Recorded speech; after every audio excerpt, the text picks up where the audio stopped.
마가복음 4장 1절로 9절까지 말씀 한 절씩 교독하도록 하겠습니다. 신약성경 58쪽에 있습니다. 마가복음 4장 1절로 9절입니다. 한 절씩 교독합니다. 예수께서 다시 바닷가에서 가르치시니 큰 무리가 모여들거든 예수께서 바다에 떠 있는 배에 올라 앉으시고 온 무리는 바닷가 육지에 있더라.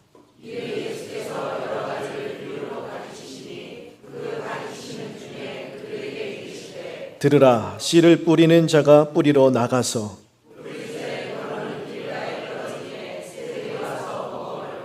더러는 흙이 얕은 돌밭에 떨어짐에 흙이 깊지 아니하므로 곧 싹이 나오나 더러는 가시떨기에 떨어짐에 가시가 자라 기운을 막음으로 결실하지 못하였고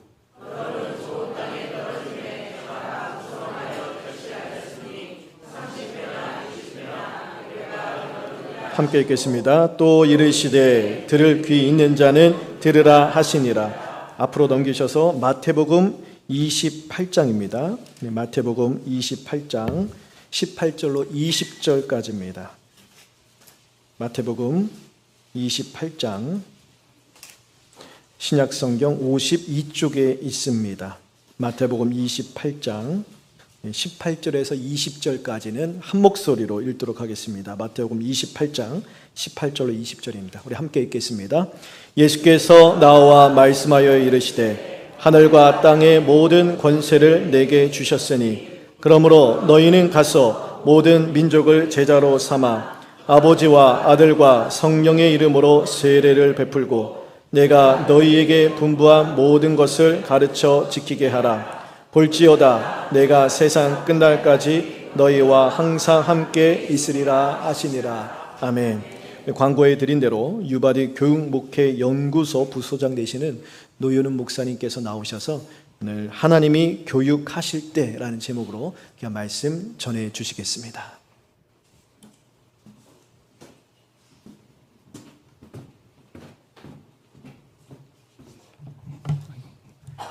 안녕하세요. 처음 뵙겠습니다. 아버지 닮아가지고 이제 자꾸 머리가 빠진 지가 15년이 지나서 앞가림도 잘 못하고 있고 소갈머리도 없어지고 주변 머리만 잔뜩 이렇게 자라고 중입니다. 그 교사 세미나 할 때 다루어야 될 내용 가운데 함께 말씀을 바탕으로 은혜 나눌 만한 이야기를 이렇게 예배 먼저 설교 시간에 떼어서 다루려고 합니다. 이거 뒤쪽 세미나에 다루면 시간이 매우 길어지기 때문에 오늘 말씀은 흔히 많이 들어보셨을 법한 말씀이에요. 교회 좀 오래 다니신 분들은 이렇게 한두 번쯤 이 본문 가지고 설교하는 내용을 꼭 들으실 법하니까 오늘은 다른 관점에서 읽을 겁니다. 교육 관점에서 읽을 거예요. 이 말씀을 다양하게 해석할 수 있겠죠. 개인적으로 큐티 묵상할 때 이 말씀 읽고 자신의 신앙을 점검하든지 혹은 우리 신앙 상태를 점검하는 설교 내용으로 읽으실 수도 있겠지만 오늘은 교육 관점에서 읽을 겁니다. 하나님이 교육을 하신다면 우리한테 이렇게 말씀하시는 거겠죠. 나는 이런 식으로 교육할 거야. 그러니까 너희도 이렇게 교육하는 게 아마 맞을걸? 라고 말씀하시는 중요한 교육의 원리가 담겨있는 본문으로 보시면 될 것 같아요. 첫 번째 함께 읽은 말씀 마가복음 말씀은 우리가 잘 아는 씨 뿌리는 농부의 비유죠. 밭이 4가지가 나오잖아요. 방금 읽었으니까 기억이 더 사라지기 전에 어떤 밭들이 있었죠? 그렇죠. 예. 하나도 안 들었는데 정답일 거예요. 여기 4가지가 있긴 있었어요. 갑자기 물으면 또 기억도 잘 안 나니까. 네, 얼마나 감사해요. 지난주, 그러니까 오늘 아침에 설교 들었는데 기억이 잘 안 나시잖아요. 그렇죠? 네, 목사 입장에서 정말 감사한 일이에요. 씨 뿌리는 농부의 비유예요. 이 비유를, 성경에 나오는 비유를 이해할 때 정말 중요한 것이 예수님이 무언가 중요한 걸 말씀하시려고 이걸 잘 이해하려면 요것을 가져다 이렇게 빗대어서 이걸 설명하면 잘 이해할 수 있겠다 해서 가진 그 재료들을 갖다 쓰시는데 이 재료를 왜 갖다 썼는지를 이해하는 게 굉장히 중요할 때가 많거든요. 이건 그 하나님 나라에 대한 어떤 것을 알려주시려고 말씀을 꺼내시는데 농사 짓는 상황을 가지고 오신 거예요. 그러니까 비유를 처음에 딱 읽을 때는 농사 짓는 환경으로 무언가를 말씀하시려고 하는구나 라고 읽을 거예요. 근데 이 말씀이 곧 바뀌어요. 이 말씀에 대해서 제자들이 이게 무슨 뜻으로 하신 말씀인지 이해를 잘 못했거든요. 그래서 무리에게 이 말씀을 하신 다음에 제자들과 따로 이렇게 있게 되는 그 시간에 말씀 바로 뒤에 10절부터 읽어보면 제자들이 조용히 물어요. 이게 무슨 뜻이에요? 이렇게 묻는단 말이에요. 그때 예수님께서 무리들한테 말씀 안 해주셨고 마지막에 들을 귀 있으니까 깨달을 수 있으면 깨달아봐 하고 그냥 설교를 마치셨는데 무슨 뜻인지 모르는 상황에서 제자들에게만 알려주시는 상황이에요. 그때 예수님께서 이 비유를 제대로 이해하는 힌트 딱 하나 주십니다. 굳이 찾을 필요는 없고 이거 하나 주세요. 씨는 말씀을 뿌리는 것이다. 이게 딱 하나의 힌트예요. 그러니까 처음에 이 비유를 읽을 때 농사 짓는 상황에서 무언가를 말씀하시는 거였어 라고 처음에 들렸는데 그 씨가 말씀이래요. 그러면 순간 농사 짓는 배경이 무엇으로 바뀌냐 하면 가르치는 상황으로 바뀝니다. 씨가 말씀이니까. 그러니까 씨를 뿌린다는 것은 말씀을 가르치는 상황이 된 거예요. 그러니까 이 비유는 이제 농사 짓는 배경에서 한 단계 더 건너뛰어서 교육하는 상황으로 바뀐 것으로 이해하시면 돼요. 그러니까 농부가 나가서 밭에 나가서 씨를 뿌릴 때 이 말은 정확하게 다른 말로 누군가 교사가 교육할 때라고 이해하시면 돼요. 첫 번째 교사이신 직접 이 말씀을 하고 계시는 예수님 상황으로 보면 예수님께서 말씀을 가르치실 때라고 보시면 되고 교회학교 교사가 오늘 아침에도 하셨겠지만 성경이나 공과를 가지고 무언가를 가르칠 때라고 생각하시면 되고 혹은 집에서 부모님이 아이들은 전혀 듣지도 않는데 말씀으로 잔소리를 하실 때 이렇게 생각하시면 전혀 공감을 안 하시는 요즘 아이들은요 머리가 커갈수록 부모님 말 안 듣잖아요. 그러니까 그 성민교회 말고 다른 교회 얘기예요. 우리 교회는 말 잘 들으니까 청소년 사춘기가 어딨어. 그냥 늘 부모 말에 아멘 할렐루야 이렇게 하니까 여러분은 잘 모르시겠지만 딱 이렇게 서울 가면 거기는 뭐 난리도 아니에요. 부모 말 안 듣거든요. 머리가 클수록 안 들어요. 이유가 있어요. 아이들은 부모의 실체를 알거든요. 아이들은 절대로 부모에게 자기를 다 보여주지 않아요. 그러니까 교회 와서 교회 학교 선생님들에게 보여주는 모습 따로 있고요. 학교에서 학교 선생님들에게 보여주는 모습 따로 있고요. 학원 가서 모습 따로 있고요. 지들끼리 놀 때 모습 따로 있어요. 어디가 정답일까요? 죄송해요. 우리 서로 대화하지 않기로 약속하고 온 걸 까먹고 이렇게 뭘 묻고 있는데 지들끼리 놀 때가 뭐 본모습에 가깝겠죠. 아이들은 절대 부모에게 자기를 다 보여주지 않아요. 근데 부모는 절대적으로 자기를 다 보여주죠. 그러니까 내 부모가 교회에서나 집사님, 권사님, 장로님이지 집에 오면 어떤 인간인지를 아이들은 잘 아는 거예요. 그러니까 그 아이들이 교회한테 이렇게 얘기하는 거지. 내 부모를 저렇게 만든 교회에 내가 왜 나가야 되냐는 거예요. 머리가 커갈수록. 부모니까 존경하고 사랑은 하겠는데 내가 이 교회에서 충실하게 신앙생활하면 딱 내 부모 같은 사람이 될 거야. 끔찍한 일이죠. 내 부모 같은 신앙이 된다는 것만큼 끔찍한 일은 없으니까. 죄송합니다. 성민교회 다른 교회 얘기예요. 부모를 안 듣죠. 안 들어요. 이 시대 다음 세대가 교회에 안 보인다, 떠난다 할 때 그 원인 중에 90% 이상은 부모 때문입니다. 기성세대 때문이고 어른 때문이에요. 교회에서의 모습과 집에서의 모습이 다르니까, 교회에서의 모습과 동네에서 산책하다가 만나는 모습이 다르니까, 뉴스나 어디서나 이렇게 사회에서 흔히 보여지는 개신교인의 모습이 다르니까 아이들은 교회 나올 이유가 없죠. 이 교회 다니면 꼭 그런 어른이 될 거거든요. 오늘 말씀으로 다시 돌아가면 가르치실 때 일어난 일이에요. 하나님께서 교육하시면 이런 원리에 따라 교육하실 거야 라는 원리를 담은 말씀이거든요.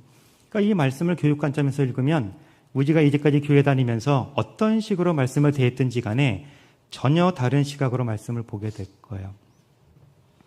이 말씀의 진짜 신비하고 놀라운 일은 그 다음에 벌어집니다. 네 군데의 밭에 씨앗이 떨어졌잖아요.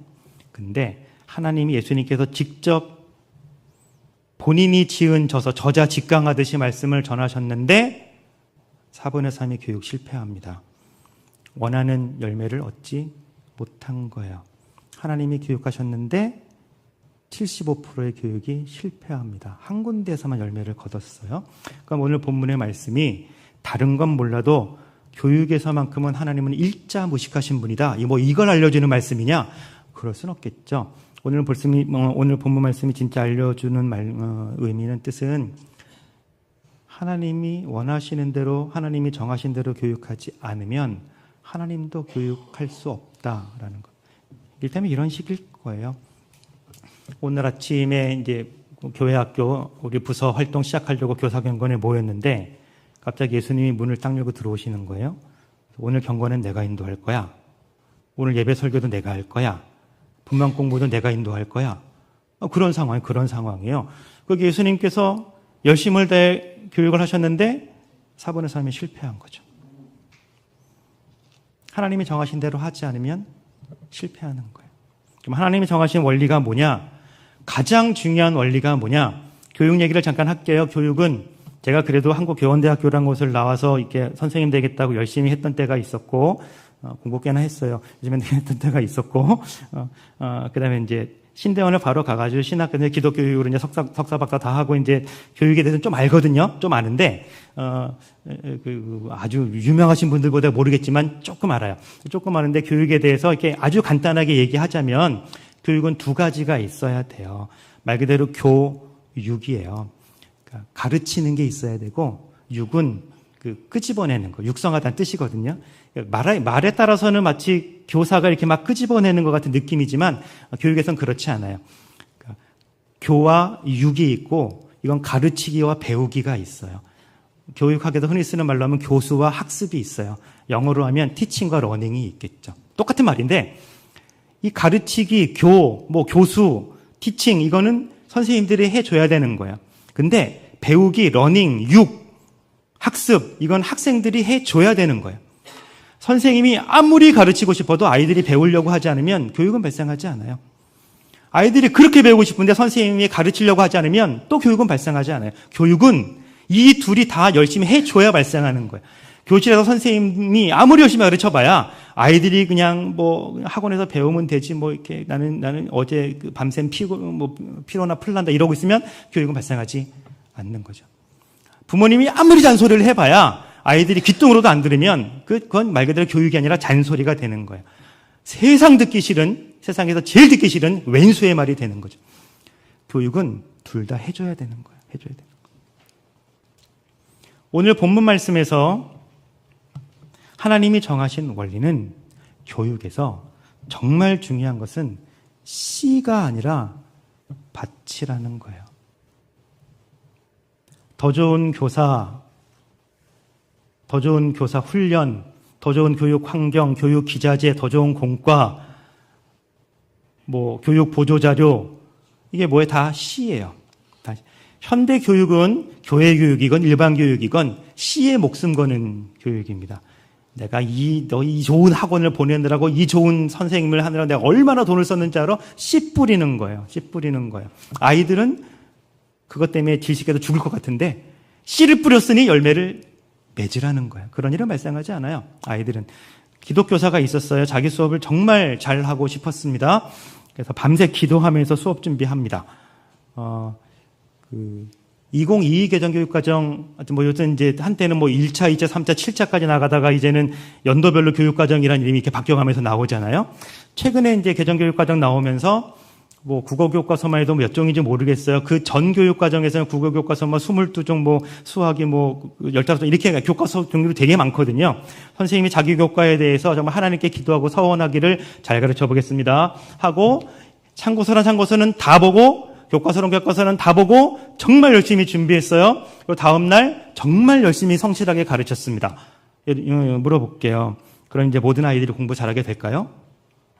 그런 일은 절대 발생하지 않아요. 잘하는 아이는 여전히 잘하고요. 못하는 아이는 여전히 못해요. 선생님이 충격을 받았어요. 내가 어떻게 준비했는데? 기도를 내가 얼마나 세게 했는데? 그래서 다음 수업 시간엔 더 열심히 준비합니다. 밤새 막 쌍코피 흘려고 하면서 준비합니다. 기도 빡세게 하고 수업 전에 내가 하나님 죽으면 죽기 순교의 마음으로 수업을 진행합니다. 정말 열심히 가르쳤어요. 자, 그러면 이제 모든 학생이 공부 잘하게 될까요?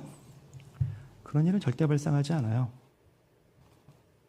상대적으로 잘하는 아이는 더 잘하게 되고요. 못하는 아이는 더 못하게 돼요. 상대평가니까. 뭐가 문제인가요? 뭐 교과서가 문제인가요? 참고서가 문제인가요? 선생님이 기도를 더 했어야 될까요? 학교가 뭐 터가 안 좋나요? 뭐 수맥이 흐르나요? 학교 아래로? 아니에요. 아이들을 전혀 고려하지 않은 거예요. 밭을 전혀 고려하지 않은 거예요. 이 성경 본문에 나오는 고대 농경법은 지금처럼 이렇게 현대식 농경이 아니니까 구획 정해놓고 이렇게 하는 거 아니잖아요. 고대 농경법은 이랬다고 그래요. 학자들에 의하면 농지가 따로 있는 게 아니니까 농사 지을 시기가 되면 이제 씨 뿌리는 시기가 오면 모내기 같은 거 그때는 없었으니까요. 그냥 내가 올해 농사 지어야지 하라는 땅에 그냥 씨를 막 뿌려. 아무데나 막 뿌려요. 그냥 휘 뿌려요. 뿌리다 보면 어떤 씨는 그 길가에도 떨어지고요. 돌밭에도 떨어지고요. 가시덤불에도 떨어지고요. 그냥 농사짓기 좋은 땅에도 떨어져요. 아무데나 막 떨어지는 거예요. 이 농경법은 이 설교를 하시는 이 말씀을 전하시는 예수님도 알고 있고 이걸 듣는 무리도 다 알고 있어요. 다 그렇게 농사짓고 살아가고 있으니까요. 그리고는 씨가 떨어진 모든 것은 다 갈아엎어요. 가시덤불도 갈아엎고 돌밭도 갈아엎고 길가도 갈아엎어서 좋은 밭으로 만들면 그때 이제 그 씨가 자라서 열매를 맺는 거예요. 그러니까 이 비유 말씀은 너무나 잘 아는 거예요. 들을 수 있는 자들은 다 알고 있는 거예요. 예수님이 이렇게 말씀하시는 거죠. 씨가 가시밭에 떨어졌대. 근데 열매를 못 맺었대. 당연하지. 안 갈아엎었는데 뭐. 돌밭에 떨어졌대. 근데 열매를 못 맺었대. 당연하지. 안 갈아엎었으니까. 이 비유를 말씀하신 예수님이나 듣는 사람들이나 다 알고 있어요. 이 밭은 곧 갈아엎을 거야.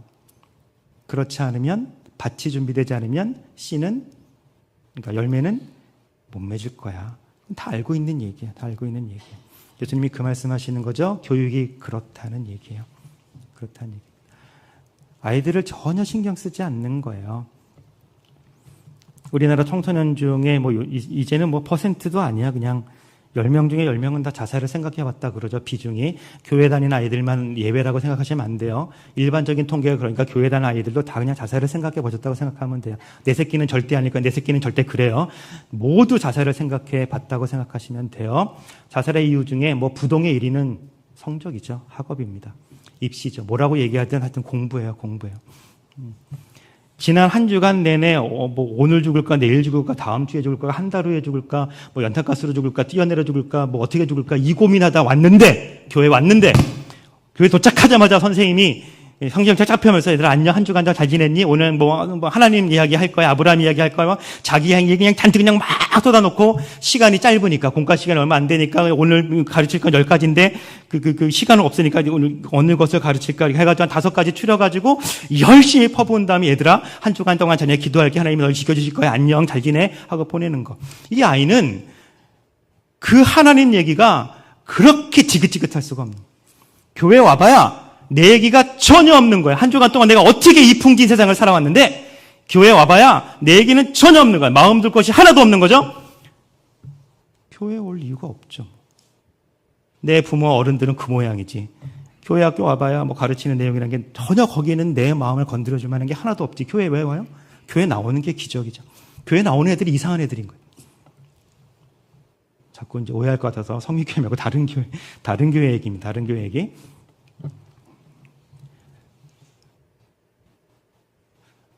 이리 찔리고 저리 찔리고 상처받는 말, 부모도 나를 상처 줘. 나가봐야 그냥 여기저기 치대 있는 말만 해가지고 마음속에는 가시가 잔뜩 돋아 있는 거죠.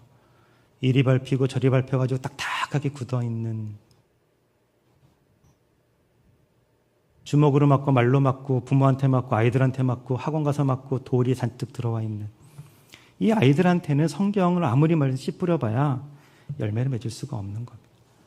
갈아엎는 일에 먼저 있지 않고는 아이들의 마음을 먼저 살펴주고 그 마음을 먼저 얻지 않고는 아무리 우리가 열심히 가르쳐봐야 신앙은 생겨나지 않습니다. 교육 또한 마찬가지야. 학업 성취도가 올라갈 수가 없죠. 마음을 얻지 못하니까. 한국은 공부를 못하는 아이는 없습니다. 공부가 안 되는 아이만 있을 뿐이에요. 부모 때문에, 어른들 때문에, 교회 학교, 교사 때문에. 성민교회 말고 다른.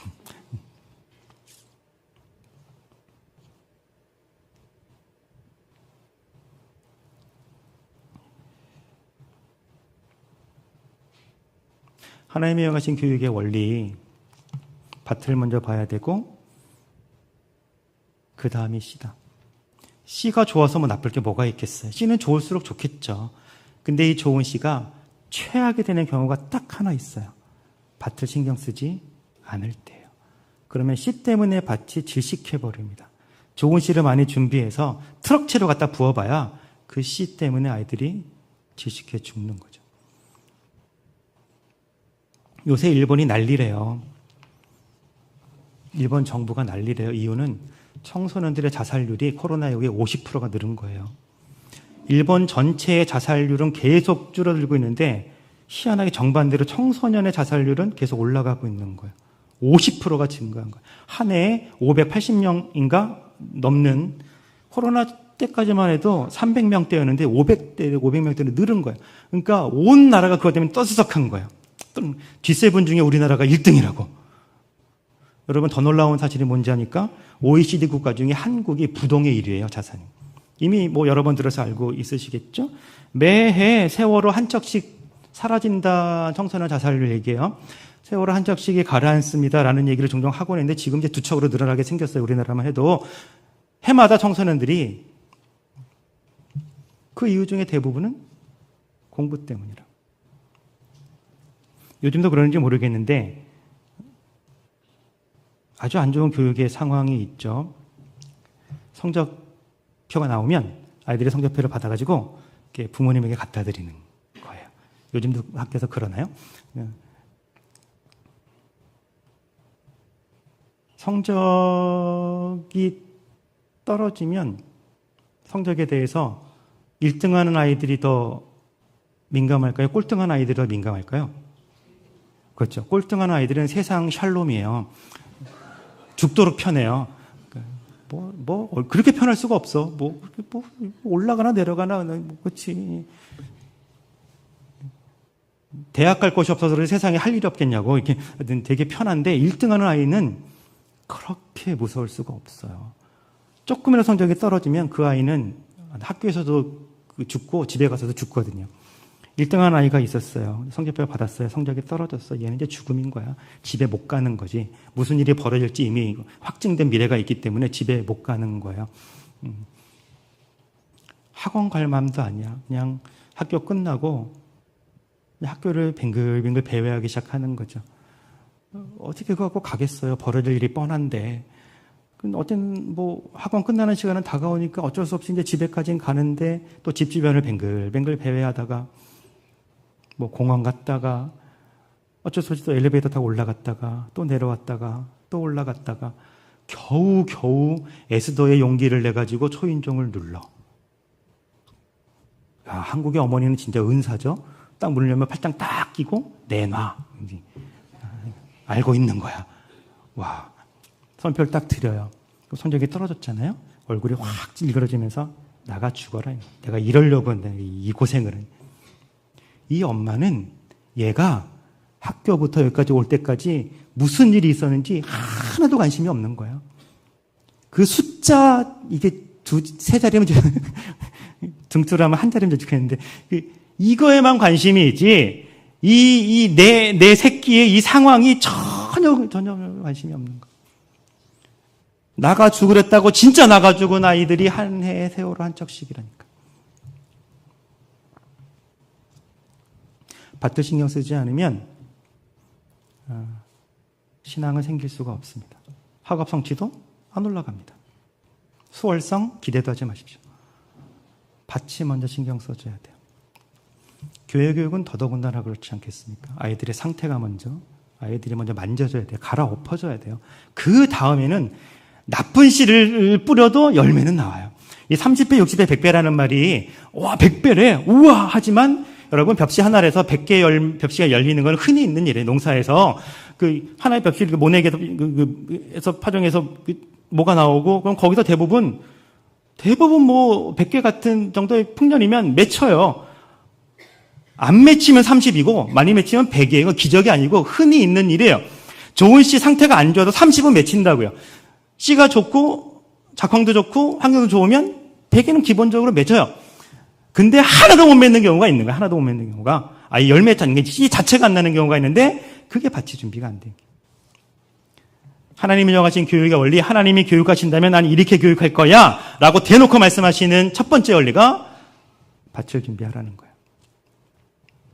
두 번째는 오늘 두 번째 읽은 말씀인데요. 이건 예수님께서 우리 유언처럼 듣는 말씀이잖아요. 유언처럼 듣는 말씀. 그러니까 성교 말씀, 이런 성교, 대성교 명령 혹은 대위임 명령 이런 식으로 이름 붙이고 있는데 이 말씀에서 주목하고 싶은 것은 마지막에 나오는 실행 명령이에요. 뭐냐 하면 20절에 있는데요. 이런 말씀 나오죠. 딱 두 단어만 볼 거예요. 가르쳐 지키게 하라. 그러니까 여러 가지 앞뒤 말씀 다 나오지만 정말 중요한 거는 그래 이러이러 해가지고 뭐 하라는 말씀이세요. 예수님이 구체적으로 너희가 할 일은 딱 두 가지야 라고 딱 정리해서 해주신 말씀이 두 가지야. 가르치는 거, 지키게 하는 거예요. 이거 교육입니다. 가르치는 거, 지키는 거. 그러니까 물론 우리가 대위임 명령, 성교 명령이라고 읽는 것은 당연히 땅끝까지 가라고 하셨으니까 나의 땅끝이 어딘지는 저마다 다를지 몰라도 어쨌든 갈 수 있는 모든 곳에 가서 하나님이 위임하신 복음을 전하고 예수 그리스도의 주권을 선포하는 일은 당연히 해야겠죠. 근데 이 일을 구체적으로 실행하는 단계에 들어가면 결국 해야 할 일이 뭐냐면 가르치고 지키게 하는 거예요. 교육하는 거예요. 교육하는. 이 말씀을 교사들은 최소한 두 가지로 이해해야 되는데요. 대위임명령과 함께 대교육명령으로 이해해야 돼요. 가르쳐 지키게 해야 되기 때문에. 근데 이 말씀을 예수님이 이 말씀을 하신 목적 그대로 오늘 마가복음과의 연관성서 복음서가 가지고 있는 교육에 대한 관점, 하나님이 교육하시는 원리에 대한 그 말씀을 바탕으로 해서 이 말씀을 제대로 읽으려면 이렇게 읽는 게 좋을 거예요. 가르쳐 지키게 하라가 아니라 지킬 수 있도록 가르쳐라. 더 강하게 받고 싶으면 지킬 때까지 가르쳐라. 가르쳐 지키게 하라 그러면 되게 마음이 편했는데 갑자기 지킬 때까지 가르쳐라 그러면 이거 마음이 갑자기 확 무거워지죠. 지키는 꼴을 봐야 되기 때문에 그렇습니다. 이따가 세미나 때는 시간이 있으면 얘기하겠지만 스승 모델과 아비 모델이 있는데 스승 모델과 아비 모델 1만 스승이 있는데 아비는 없다. 바울이 이렇게 말을 하면서 나는 너희를 해산했다. 그러니까 바울은 교육자로서의 바울의 자기 정체성은 해산하는 어머니라고 생각한 부모라고 생각한 거예요. 가르치는 스승은 많은 거예요. 이렇게 얘기하면 되려나? 오전에 이제 목사님 설교 들으셨잖아요. 예배 끝나고 이제 사시는 곳으로 돌아가실 텐데 설교 말씀 듣고 그 말씀에 은혜 받고 아멘한 다음에 예배 끝나고 삶으로 돌아가셔서 이제 실제로 그 말씀대로 사는 거는 누구 책임이에요, 이제? 그렇죠. 다 내 책임이라고 생각하시잖아요. 설교는 그럴 수 있어. 교육은 절대 그럴 수 없어요. 누구 책임이라고요? 가르치는 사람 책임이라고요. 그렇게 사는 거는. 지킬 때까지 가르치라. 지킬 때까지 가르치는 방법은 딱 하나밖에 없습니다. 내가 지켜야 돼요. 내가 지켜야 돼요. 말씀의 깊이를 맛본 사람만이 말씀에 대해서 알려줄 수 있어요. 기도의 끝장을 본 사람만이 기도에 대해서 말할 수 있어요. 예수를 만난 사람만이 예수를 전할 수 있어요. 자기를 변화시켜 본 사람만이 누구를 변화시킬 수 있어요. 그러니까 공과책이라는 게 있잖아요. 그 교회 학교면 공과책 있죠. 있죠. 네네. 감사합니다. 대화가 시작이 됐어요. 공과책이 있잖아요. 그러면 다음 주에 가르칠 내용이 있잖아요. 이미 딱 있잖아요. 그렇죠? 한 주간 동안 뭘 해야 되시겠어요? 선생님들은 벌써 뭐 다 이렇게 답이 짐작이 되겠지만, 가르칠 게 이만큼이고 시간이 요만큼이니까 요것 중에 이거 가르쳐야지 요약정 잘 해가지고 딱 이렇게 가르치면 되겠다. 수업 준비 당연히 해야 되겠죠. 당연히 수업 계획하고 수업 준비하고 방법론도 생각하고 다 해야 되겠지만, 다 좋은데 꼭 해야 될 거 하나가 있어요. 그 말씀대로 살아보는 거죠. 진짜 교육하려면 이 말을 해야 돼요. 야, 한 주간 동안 오늘 말씀에 대해서 내가 한 주간 살아봤거든? 야, 안 돼, 이거 하지 마. 이거 불가능하다. 아이고, 죄송합니다. 그러니까, 하지 마. 요즘 조시는 분들이 계셔가지고. 깜짝 놀랐네. 이러는 거지. 하지 마. 불가능해. 내가 해봤거든? 안 돼. 이러든지, 야, 해봤는데, 요만큼은 된다. 너도 해봐. 라든지, 해봤더니 야 이런 일이 나한테 일어났어. 너도 해봐. 라든지 이걸 말씀하셔야지. 그러니까 나도 그렇게 안 살았지만 너도 그렇게 안 살 걸 확신하는데 공과책에 있는 지식의 내용이니까 전달하는 거. 성경고사 보면 100점 맞을 수 있겠죠. 한국은 우리 한국의 교군하고 한국이 교회가 한참 그 고도 성장, 폭발적인 성장할 때 세계 많은 교회에서 한국 교회를 배우겠다고 이렇게 배우러 와서 많은 걸 배워서 가셨죠. 주로 교구나 구역 말씀하는 건데 지금은 다양한 형태로 부르긴 하지만 그때 많은 세계 교계 지도자들이 많은 걸 배우고 이렇게 돌아갔는데 적지 않은 수가 이런 말을 했어요. 통일된 말은 아니지만 다 이런 비슷한 분석 하나를 하고 갔어요. 한국은 그 썬데이 크리스찬은 많은데 먼데이 크리스찬은 없다는 거예요.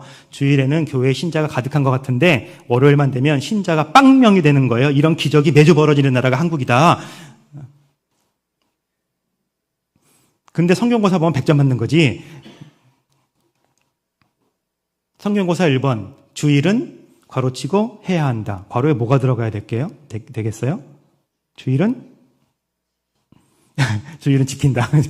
그렇죠? 예, 뭐 주일은 뭐 예배한다. 뭐 주일은 성수한다. 이런 말들이 들어가겠죠.